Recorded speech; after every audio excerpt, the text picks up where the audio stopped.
Welcome back to the Ed Morrissey Show podcast. There is a war for influence over children, and in a lot of ways, the right has been losing it for an awfully long time. Here to discuss that with us is Bethany Mandel, who is here to talk about the new book that she has co-written with Karol Markowicz, Stolen Youth, How Radicals Are Erasing Innocence and Indoctrinating a Generation. And Bethany, first off, it's great to talk to you. I don't know that we've actually done it. I know. We haven't, because I didn't know that this was on video in addition to audio. So that's why I'm looking like a bozo with my husband's giant speakers on. This is his home office setup, and this is how he can just not hear our children in the background when he's working. And so I walked into his office and I said, "Okay, I'm going to need your computer and need you to watch all of the kids upstairs for however long this takes." And he was like, "Okay." I'm like, so I can't really get choosy about the headset Yeah. after I've kicked him out of his own office. So Well, here we are. you know, but Whatever.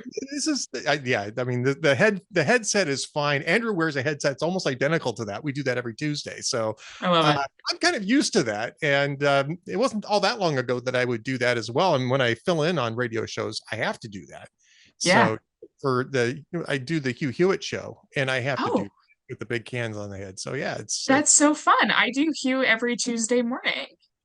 I know, and I don't think I've ever gotten a chance to Oh, actually guest host on Tuesdays to catch that. so get So on that. I know. Well, now Dwayne's doing a lot more of that than I am, Yeah. which is good because Dwayne should be doing more of that. So, but let's talk about your book. You and Yeah. Karol wrote this book, and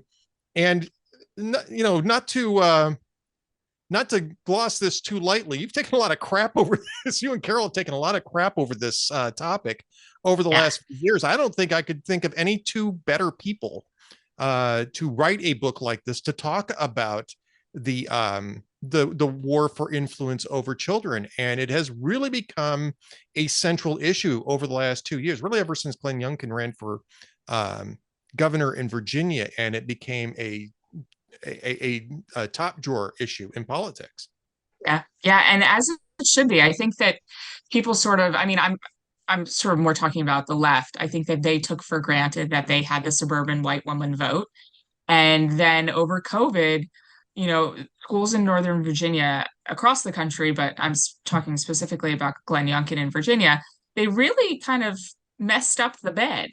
And so a lot of white suburban mothers said, my kid was on Zoom for a year and a half, and I saw what they were learning, and that is something I'm deeply uncomfortable with.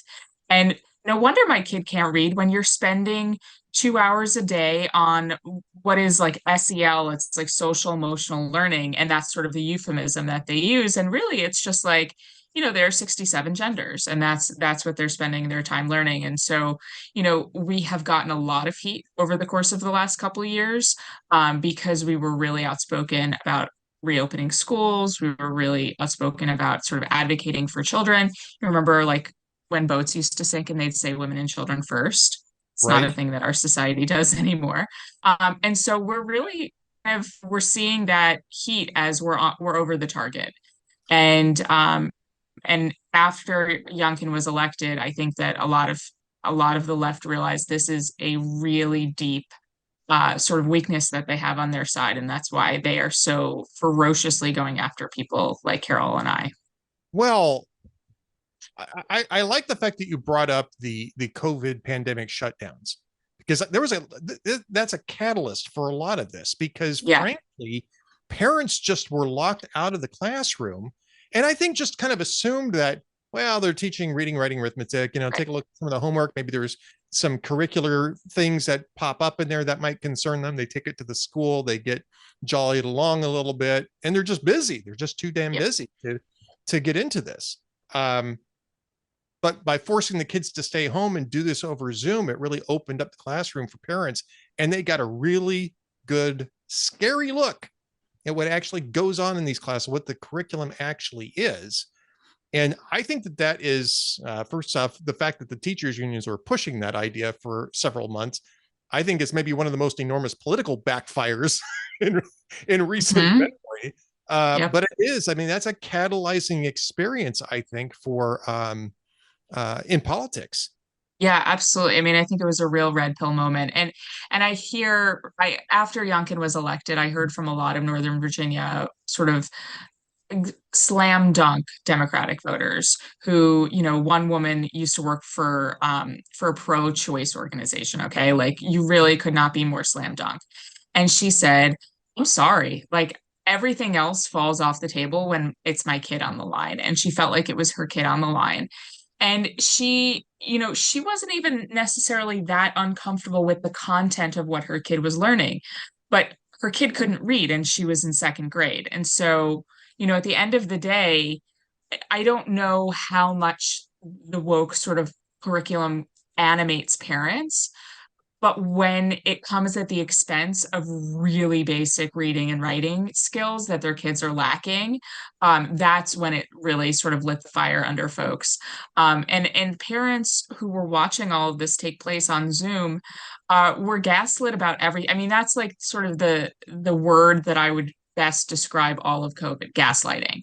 They Right. gaslit us about the where the virus came from, the effectiveness of the vaccines, the effectiveness of the masks, the kinds of masks. So there's no difference between like a t-shirt on your face and a fitted N95. Just put whatever you can find on your face. And like, oh, that was a lie. So basically everything was a lie.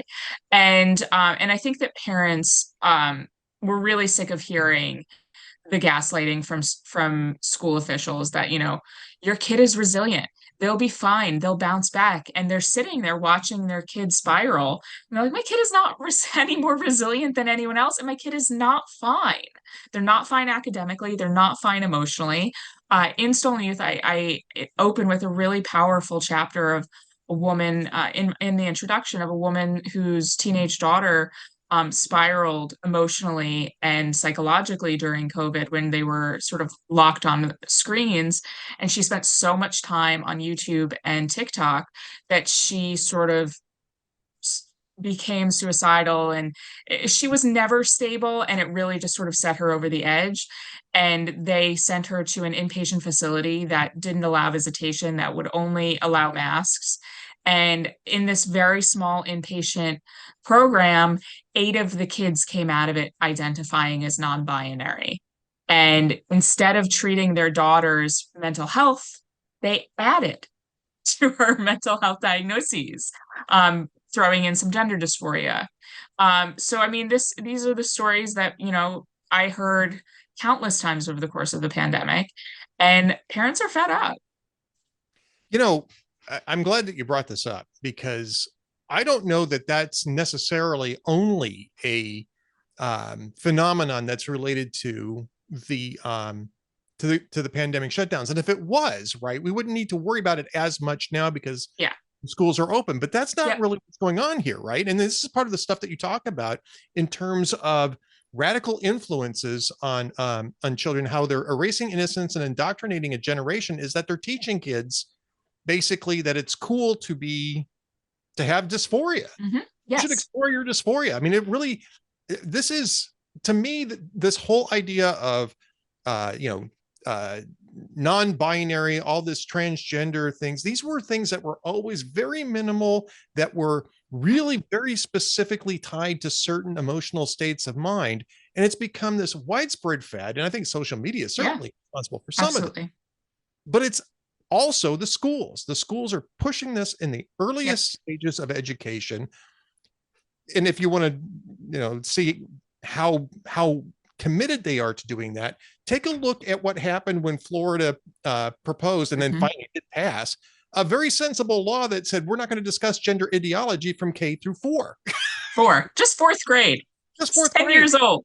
10 years old. Not a big ask. My only complaint about that Florida law is that it didn't go far enough. I don't want you talking about it with an 11-year-old either.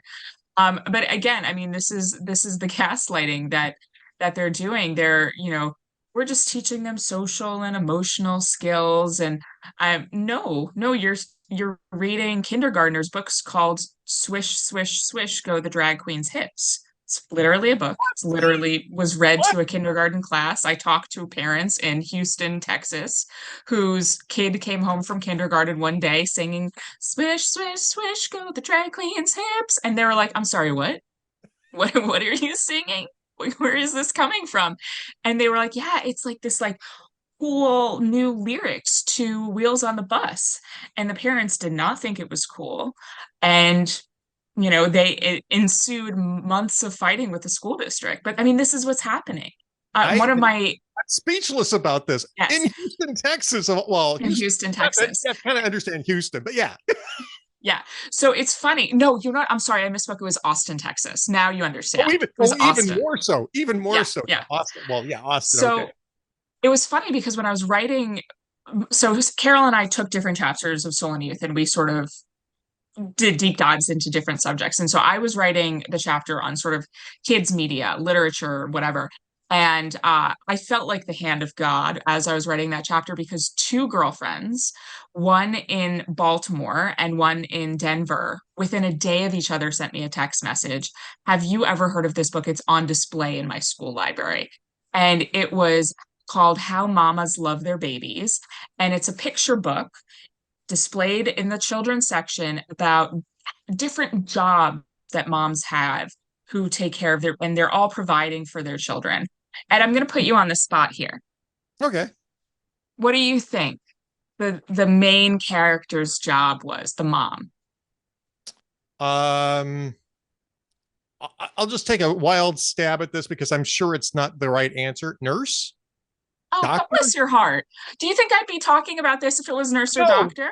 Of course not. It's the reason why I threw it out there because I mean, I drag queen. I mean, I don't think that was. No, it's the mom. It's the mom. Right. She's a sex worker.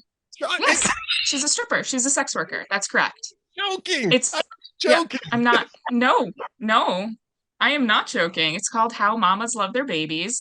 The graphics are in like neon. There's a picture of the pole.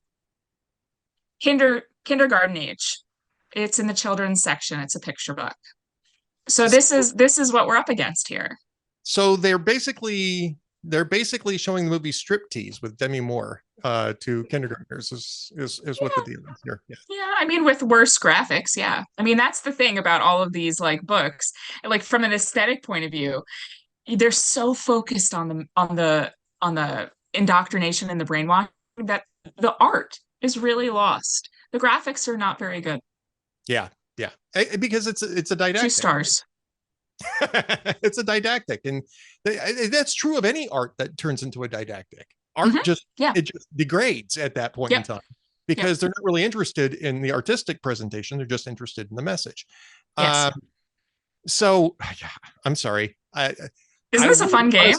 It was a fun game. I mean, I'd even like you to stump me on another one here because I'm stunned. I really think about it. I really threw out the stripper thing as a joke. I thought, well, nurse, right? You wouldn't be talking about it if it was nurse. What's the opposite end of the spectrum? And I didn't expect to be right. There you go. Yeah. You always have to think the worst. Stolen Youth, How Radicals Are Erasing Innocence and Indoctrinating a Generation. I'm going to keep mentioning this because I want people to That's the Hugh Hewitt lesson. Yes, yeah. I got chapter and verse on that when I wrote my book. What do you see as the solutions here? Because honestly, I mean, I think private school choice has got to be part of this, but some of the private schools aren't all that much better. I was reading about one the other day and I don't even remember the context of it. I put it in the headlines. It was a story I put in the headlines, and I said, this is just going to show you that private schools aren't necessarily a panacea for some of. Yeah, no, I was talking to a mom in Colorado whose kid goes to a conservative Christian school, and they had to wrangle control back from sort of a woke top administrator at their kid's private Christian school. So yes, you're absolutely correct that you cannot rest on your laurels, even if you're sending to a private religious school of any kind. It's happening. I try to tread lightly for my own personal social life, but where I live, the Jewish schools, there's a lot of issues that are similar. Catholic schools, it's the same thing. I hear it would from not people feel comfortable with. Yeah, Catholic schools have the same kinds of issues. They adopt the same curriculum, and people get really great about it. Yeah. So in Soul and Youth, Karol and I, our editor at the last second was like, "You need to have a conclusion chapter that basically does what you just said. Tell people what to do." And Karol and I are very different people, even though we're Jewish, New Yorkers, whatever, we're actually very different in our like real lives, even though, her middle son and my oldest daughter will be getting married and my daughter will become a Markowitz. But but so I have six, age 9 and under, and we homeschool. We have no plans of not homeschooling. Right. And a lot of that is like we love homeschooling and it's working out really nicely for us and everyone's happy. And, twice a year we go to the dentist at 8 a.m. and it's like, how can we possibly get out the door? And so we're all sort of solidified in our decision to continue homeschooling twice a year when we do go to that dentist appointment Oh yeah. really early, quote unquote. And we have to be there by 8 a.m. So we love homeschooling. That being said, we couldn't not homeschool. Like, there's not a school where I live that I would feel comfortable with. And so it's kind of a no-brainer for us that, like, thank God it's working for us because this is really our only option. Um, and my kid's favorite actor is Robin Williams, who I think died in 2014. And his most famous movies are Mrs. Doubtfire, which could never be made now, Birdcage, which I think is appropriate for children, quite frankly. There's like a couple of racy spots, but also could never be made now. They've never seen the Birdcage. I'm just going to clarify for your listeners and viewers. They've never seen the Birdcage, but I'm just saying Right. Right. Yeah. their favorite actor is Robin Williams. Blubber was a huge hit. Um, so they were watching movies that I have pre-screened up the wazoo because I loved them as a kid. They also love Richie Rich. Macaulay Culkin is a big hit in our house. Home Right. Alone. So that's how we sort of handle it. We've gone galt as much as we can. Kids are not in school. Kids are not really watching modern media, and it actually really handicapped me writing the media chapter because the books part of that chapter was good and very strong. The like visual media part wasn't so great, and I had to like phone a friend a few times, be like, "So what's Coco Melon? What's Paw Patrol? Can I get some help here?" And so that part of the chapter is not so great.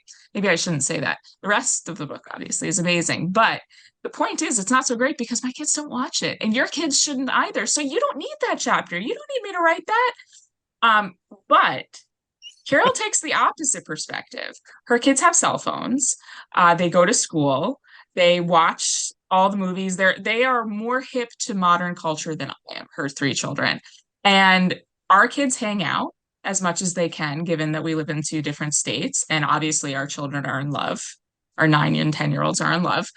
And our kids are amazing too. And so how do you sort of do this while either going galt, and how do you go galt? And I have a lot of my chapter about like how do you homeschool. And she in her chapter talks a lot about like how can you be an active and engaged parent when your kids are doing XYZ? How do you have these conversations with them? Being connected to your kids and making sure that they are not just hearing the negative, we don't believe this, but also the affirmative, this is what we do believe. The so many parents that I spoke to for this book who had felt like they had lost their teenage or adult children, the number one thing they said, well, actually two number things. Number one, don't let your kid have a phone Yeah. until like they're 25. I don't know, whatever. Until they can pay for it. Don't let them have smartphone. Yeah. Number two is have those affirmative conversations with kids about this is what we believe, and don't just say this is what we don't believe, but this is what we do believe. And that comes in the form of not just politics, and like don't just talk about politics, don't be that parent, but like faith and morality. I'm a big books person, and so like read books about character and morality with your kids and have those conversations with them, even if you don't homeschool. Because really all homeschooling is active parenting 24/7. Right. Not everybody can do it. I mean, some people have the Yeah. ability to do it and some people just simply don't. And Yeah. And some that people don't want to do it, and that's also okay. I get it. I'm glad that you said that because I think that there's a lot of pressure now on people who are objecting to these to the Yes. indoctrination to where they feel like they don't really have a choice, where if they send their kids to especially to public school, that they're somehow bad parents. And Yes. And that's not that's not the case.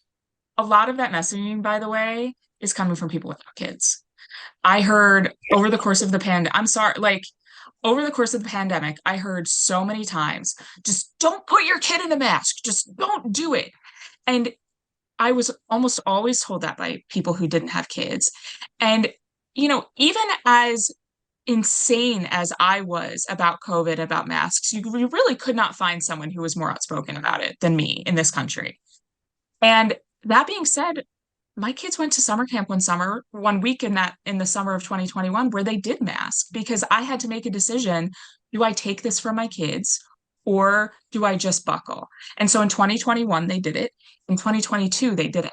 I showed up the first day of a camp and they told me my kids had to mask. And I said, no, I'm done with this. And it's really like a, a decision that you have to make using all of the information around you to figure out what's best for your kid in that moment. And it's going to be different. I mean, it was different in summer of 2021 versus 22, because in 21, there were no other options. In 22, we had other options. And so I was like, you're going to have to give me my money back or I'll write a column about you for foxnews.com. I did make that threat. Yeah, but it sounds great. It sounds great. Yeah. No, I did make that threat. Oh, you did make that threat. Well, yeah. Good for you. I was like, you can Google me, figure out if you really want to tango with me. And then they refunded my credit card at 2 p.m. But yeah, I mean, it's not, none of these things are easy. None of these things are clear. And that I think is one of the most important things about this book was that, Karol and I both talk about the moments where we screwed up. Like there was a story that Karol told. She had just transferred her kid into another school, not in the beginning of the year. So he was like the weird new kid. And then that week they were doing a climate march and he was in first grade. And she was like, is this a fight I want to fight the first week of school and have him be the kid who's the new kid who's also sitting out the climate march and wants the world to melt down in first grade? And so she decided to just let him go along with it. And she, in interviews, has kicked herself for it. I don't think she made the wrong decision. It's, you have, it's tough. And this is the problem. They're turning our kids into these child soldiers and they're putting parents in a really, really tough position over and over and over. And so we wrote Stolen Youth because we wanted to sort of arm parents with the information of like, this is what's happening. And it's not all isolated incidents. All of these things are coalescing into a movement. And, these are the decisions we made. These are the steps we took. These are the moments that we didn't feel like we made the right decision. And we just sort of wanted to be really honest and really human with parents because none of these things are easy. But at the end of the day, all of us have the goal of raising kids whose innocence is intact as much as possible and who are resilient and not basket cases, which is what they want our kids to be. They want them to be basket cases. And I think it's important too. I mean, to give that kind of support to parents who are having to navigate these things and understand, that it's, I really like the comment you made that you got all this great advice from people who don't have parents. I always thought that the people who had the most knowledge about children are the people who never had them. I was an amazing parent before I had kids. Yeah. They never had screens, no sugar. Yeah. That's a rather typical thing, but there is a lot of judgment that comes in these things, no matter how you land. And so I think one of the aspects I think of Stolen Youth, How Radicals Are Erasing Innocence and Indoctrinating a Generation by Bethany Mandel and Karol Markowicz, is to let people know that, hey, there are no perfect situations. There's no perfect responses. This is a journey. And when they say this is a field guide, I think it's Abigail Schreier called it a field guide for parents. That's exactly what you mean by this, which is that this is to accompany you on a long and treacherous journey. Yeah.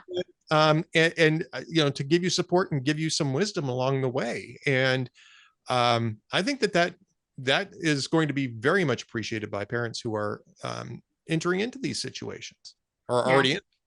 Yeah. And it's also just nice to know that you're not alone. I think that one of the hardest things for both Karol and I in the pandemic was, using the 2022 summer camp example. I dropped off my kids and they sprang this mask thing on me, and I looked around and everyone else just did it. And I felt like I was the crazy person. And it was funny because I threw a stink and I pulled my kids out and I demanded the refund. And then I heard from people afterwards, oh, was that you that did that? I thought that was ridiculous. And I was thinking to myself, why didn't you say something at the moment? I was the only crazy person yelling about this in July of 2022. Why didn't you? And they felt like they were alone, and I felt like I was alone, and no one felt empowered to sort of stand up and say, what exactly are you doing? Putting masks. And they, by the way, thought that I should be thankful that they didn't require N95s. In the summer of 2022, on my children in a town that is nicknamed the Swamp. Okay. Crazy, crazy town, crazy town, crazy town. And but we all felt like we were the crazy one for thinking this is excessive. And, we wrote this because we wanted parents to know, like, that voice in your head that says the emperor has no clothes, acknowledge that little voice in your head and say it out loud, because you are not the only one that thinks that the emperor is naked. That's and not right. just on COVID, on everything. Right, right. And it's not, and this is very much not just about COVID. This is about cultural Marxist indoctrination of children. Yep. And they until the pandemic, they had been able to do it without letting the parents in on it. Yep. And now that mask is off, thankfully. And we see it for what it is. So again, Stolen Youth, How Radicals Are Erasing Innocence and Indoctrinating a Generation. What's coming up next for you? That's the magic question, isn't it? I don't know. You can we can hang up and you can mentor me and give me some guidance as I walk through this midlife crisis that I'm currently having. I'm thinking about starting a Substack, TBD. I don't have a regular column at Deseret News anymore. That sort of dropped at the same time as my book dropped. And so all of these things sort of wrapped at the same moment. And I was like, what am I going to do next? And so I'm not going to sound like I know what I'm doing and tell you I have this impressive new thing coming up. I don't know next. I'm still trying to figure that out. Well, that's a good answer. Honestly, it's a good answer. And, because you're raising and homeschooling 6 kids, and today 7, because you apparently that's it. Yeah, we have a friend over for the day. Yeah, I mean, I think I'm going to have to lean in more to my kids, because this year they were a little neglected because we had a baby, and then 6 weeks later I had a book come out, and so we're doing school on Sundays to try to finish the year in something resembling proper manner. And my kids are like, this is ridiculous. It's not our fault. You wrote a book and had a baby. I'm like, yeah, that's true. Sorry, life isn't fair. Right, exactly. Well, that's a good lesson to learn too, and I'm telling you, that's another lesson that schools aren't teaching. That really needs to be taught. Life isn't fair, and it isn't. You're not going to have some sort of Deus ex machina coming down from the sky reordering life for you. And by the way, you really don't want that, and there's lots of good reasons for that. So another good reason for you to homeschool. So yes, I think that's marvelous. Bethany Mandel, thank you so much for spending some time with us. Again, the book is Stolen Youth, How Radicals Are Erasing Innocence and Indoctrinating a Generation. If you're a parent, if you're a grandparent, if you are a child raising expert, by which we both mean you don't have kids, you still should buy this book. It's so much, Bethany. It's eye-opening. Thanks.